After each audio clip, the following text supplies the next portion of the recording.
everyone, my name is Monet and welcome back to my channel. All I do is adore you all of the time. I like to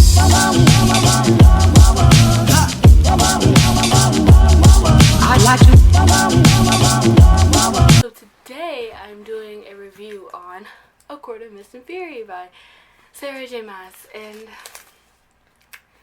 yeah, I don't know about this book. And I have notes this time, so if you see me looking down, it's because of my notes.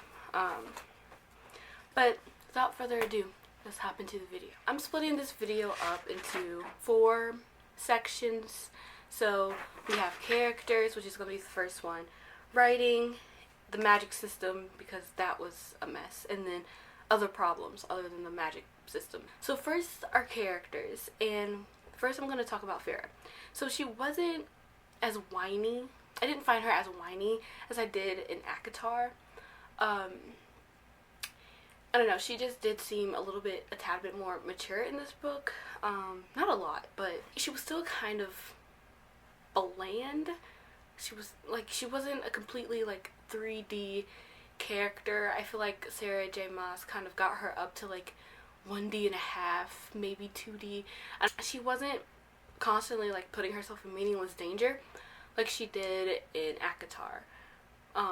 But to be fair, she isn't human. So, for example, the whole, I'm hungry, I'm gonna go get a cookie, even though they told me not to situation, yeah, that was meaningless and stupid. She put herself in danger for no apparent reason. But personally, I feel like in this book, because she is an all-powerful fae, we didn't really think too much about her doing things that could possibly get her in trouble. That was meaningless. Because we didn't have to worry about her this time around. So she could have possibly put herself in meaningless danger, but I just didn't recognize it because she's all powerful. Yeah, that's all I'm gonna say about Feyre, because you can't say much about blandness. She was Feyre. So next we're going on to Tamlin. Now, this is the one person that I have the most problems with, just because he wasn't consistent at all to ACOTAR. His behavior just wasn't the same. And honestly, people are kind of saying oh, he shouldn't have done this stuff to Feyre. Personally, I think that in particular, the whole you can't leave this castle, I feel like that's pretty consistent, because even in ACOTAR, he was very possessive over Feyre. And so it would possibly make sense that he would be even more possessive, just because just telling her no, you can't go, isn't really going to stop her, because she has powers, she's fae, she can basically do what she wants to. So I feel like he has to be a little bit more possessive. I just feel like the reason why people are kind of hating on Tamlin was just because he was written this time to be, the possessiveness was written in a way to be bad and smothering, instead of, oh, he's so possessive of her, you get it. It was just written in a way to make him look bad. But I still don't feel like his past actions, in ACOTAR, fully, just equals his actions to, or leads to his actions towards the end of the book. I don't know how Sarah J. Maas concluded that with his character. I don't get how she got there, but she did. He's not completely developed in my mind. I don't feel like he's completely developed. Obviously, because he's also still inconsistent. I feel like if a character is fully developed, that character is going to be consistent, and it's going to feel genuine. And the ending did not feel genuine, and it didn't feel like Tamlin. It felt like someone else. I don't know. He just has a Stefan Salvador vibe to him, where he's not very interesting at all.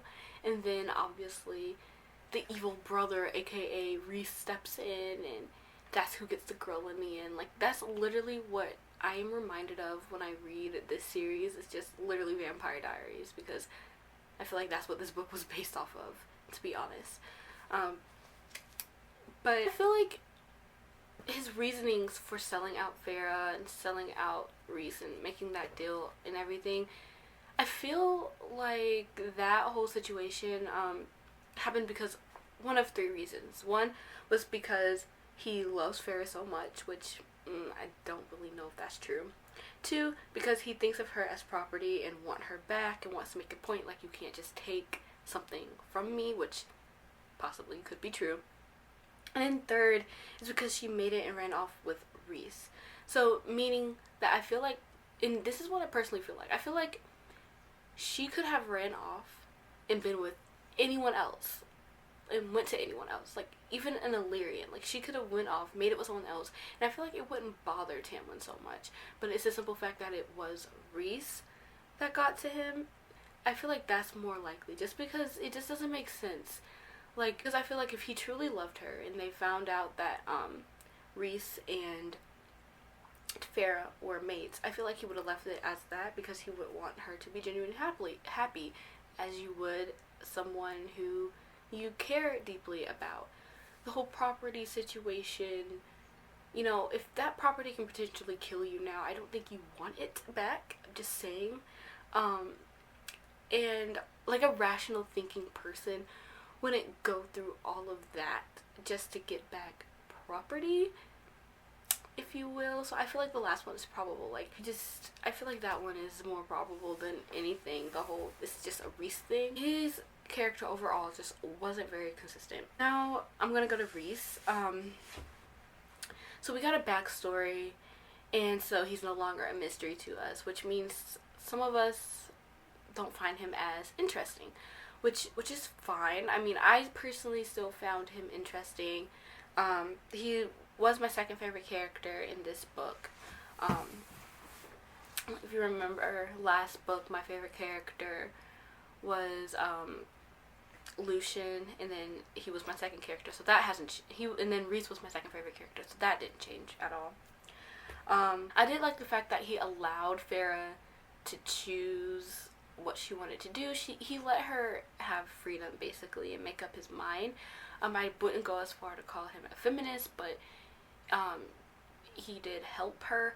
And the whole apology situation, at first I was upset because I wasn't getting I'm genuinely sorry. You know, I kind of looked past it because at least he was apologizing, whereas, you know, Tamlin, when she went back, the first thing that he did wasn't an apology. He didn't say an apology. He wasn't like, I'm so sorry, even though he caused all of this mess. So that made me angry. I also liked seeing him having to switch between, you know, a friend / lover to like this all scary, powerful High Lord. I thought that was actually really cool to actually see him change and kind of get how he feels about it. Moving on to Lucian. Now, that's my favorite character, and I just feel so let down in this book that I'm like over Lucian. He's no longer my favorite character. I just can't with Lucian anymore. So basically this whole entire book showed me that Lucian doesn't have a backbone. He doesn't have a freaking backbone at all. Like, he's basically just following Tamlin's order. Like, Tamlin is supposed to be his best friend. Not just friend, best friend. Meaning, if you don't agree with something, you are allowed to sit your best friend down and be like, hey man, what are you doing? Get yourself together. And I just feel like he just doesn't have one. He didn't show one at all. Even in the end, when he was basically like, Tamlin, come on. Like, what is that supposed to do? Like, if you don't get your friend and tell him to calm his shit, like, that really made me so angry. Like, he had no backbone. I feel like that once he got the first letter that Ferris sent, he should have personally suspected that it was a genuine letter. In ACOTAR, other than Reese, I feel like he knew her the best. I feel like they had so many moments and they were able to connect. I feel like he knew her best on a like friendship level. Like, I feel like Tamlin didn't really take the time to get to know Farah at all in ACOTAR, but I feel like Lucian at the very least did at least get to know her true character without being all like, oh, I love you. You know, that can sometimes blind someone, like blur someone's character and how they are really treating people and stuff. First time they meet in the woods, I feel like he should have been able to tell that she was serious, even though she was basically acting. Just because I feel like he should have known her more than that, better than that. I feel like he should have been able to look at Farah and been like, okay, she's probably serious. Going back to like he know her best, he basically knew like how she was feeling in the house. He knew that she was feeling trapped. He knew that she just really wanted to get out of the house. She's expressed that to him multiple times.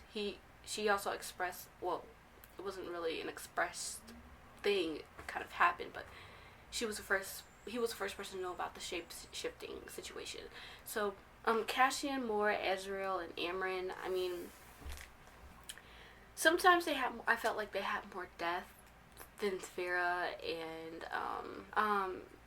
and I don't know, I guess that's just, I don't know, I just felt like they just, like, there should be, I guess they're not really supporting characters, but there should be no reason why they have more depth than your main focus, you know, like,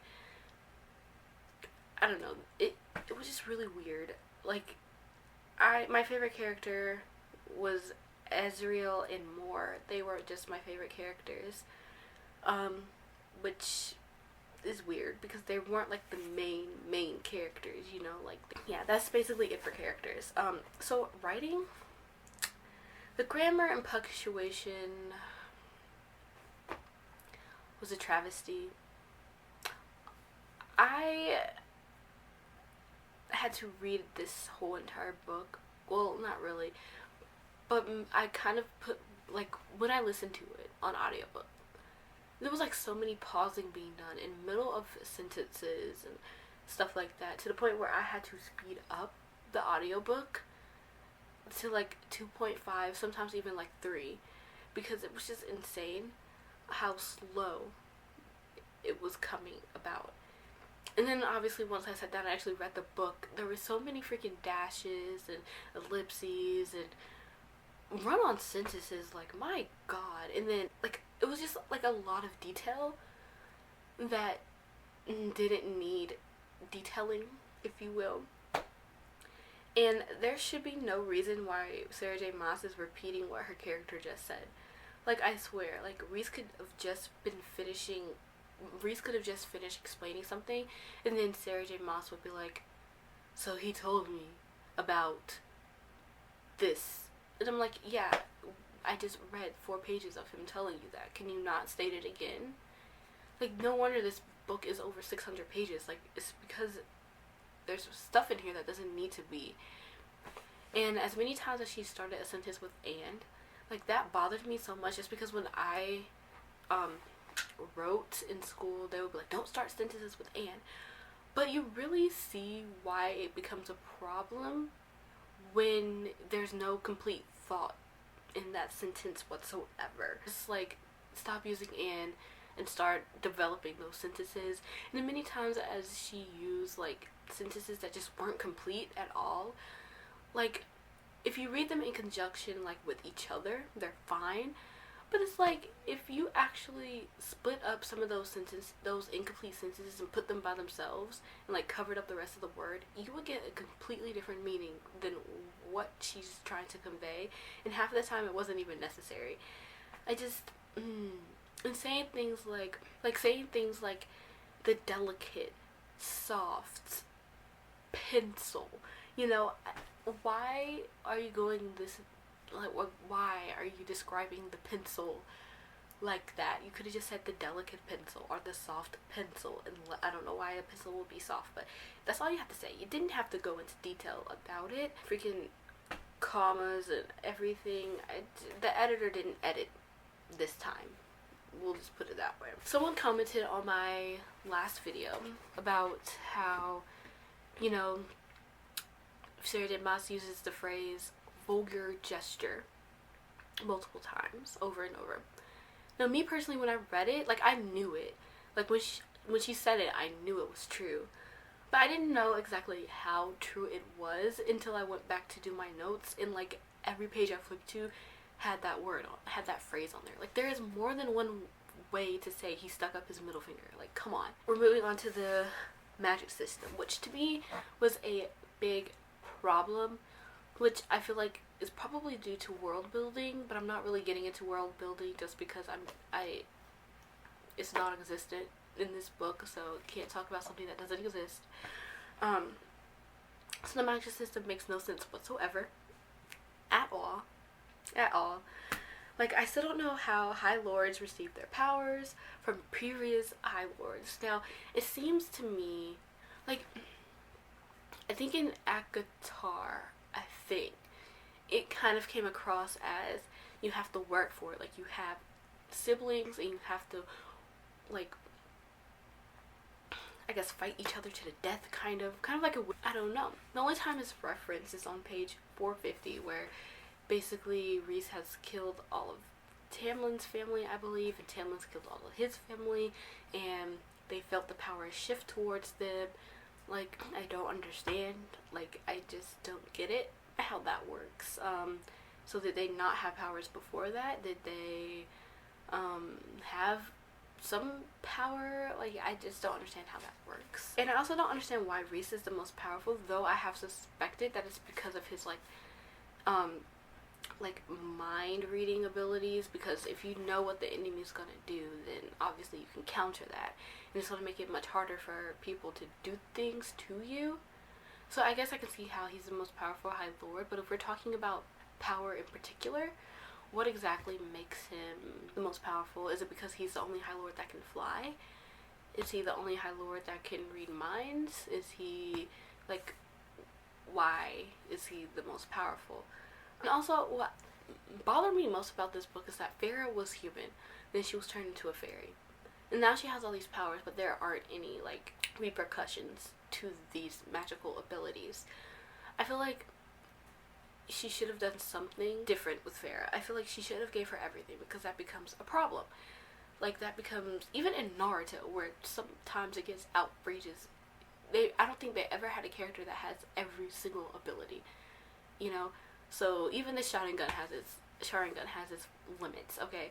I just don't understand how she can have everything and that work out fine for her. I feel like if Sarah J. Maas wanted to make her powerful and unique, she should have took the Vampire Academy route and given her something that's very, very, very unique, or she could have just went the House of Night, route, and just did something completely different with her that no fairy has ever heard of before, I feel like that would have made more sense than giving her all of these abilities.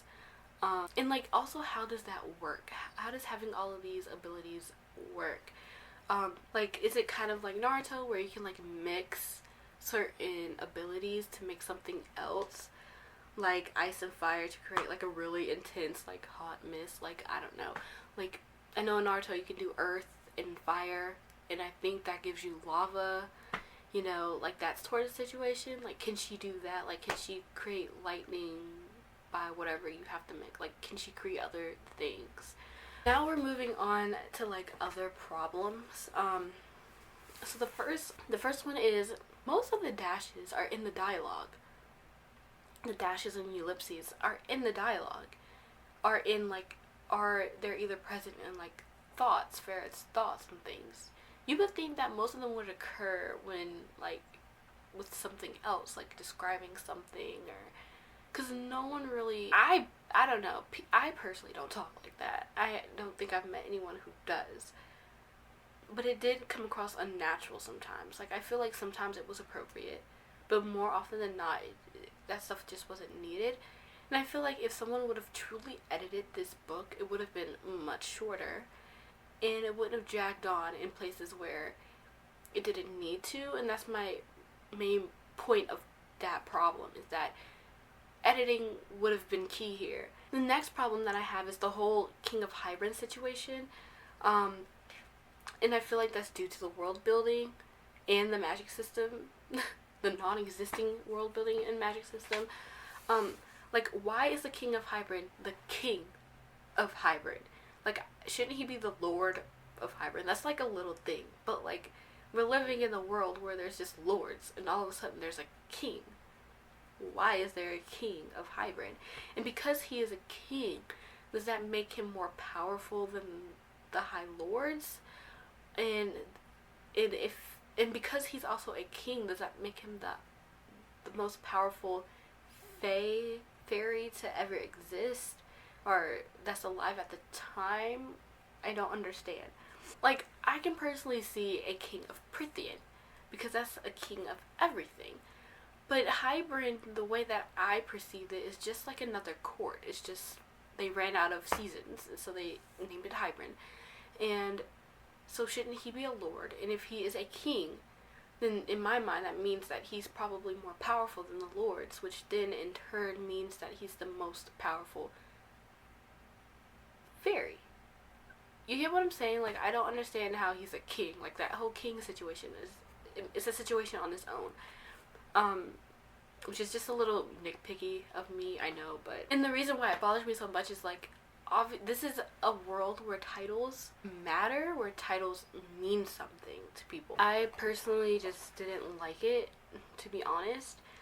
And, mainly because page 517, which was the whole food situation where the woman cooks the food for, the men.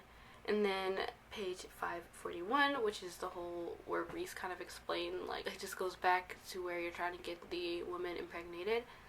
Which, how would that specifically work for gay couples? You know, if the whole point is to basically reproduce. But it wasn't even mentioned, and it makes it seem like they just don't exist, which obviously they do. You know, even in the first book when they had, like, the whole, what's it called? I guess the right? No, that's not it. It was something, and basically it was a High Lord, and they go into the cave and they get to choose a woman. Like, what if he didn't want a woman, you know? Like, she just needs to do a better job of including everyone, which I'm assuming she did a good job in it in her other series. I don't know, but yeah. And then I have a question. So, which is Cassian made it to Nesta, which is, and I kind of got this idea from page 553. So 553 says, and I quote, "But then Cassian crossed to Nesta, the guards stiffening, as the Illyrian moved through them as if they were stalks of wheat in a field. He studied Nesta for a long moment. She was still glaring at the queens, her eyes lined with tears of rage and despair, from that fire that burned her so violently from within him. When she finally noticed Cassian, she looked up at him. His voice was rough as he said, 500 years ago I fought on the battlefields not far from this house. I fought beside human and fairy alike, bled beside them. I will stand on that battlefield again, Nesta Archeron, to protect this house, your people. I can think of no better way to end my existence than to defend those who need it most." And then it skips down, further down the page, and then it says, "Her eyes were wide, not with jealousy or irritation, but something perhaps like awe." So, yeah, so is he mated or not? Like, I can't tell. It kind of seems like a mating bond, just because that did kind of seem out of character and kind of just unnecessary if he wasn't bonded to her.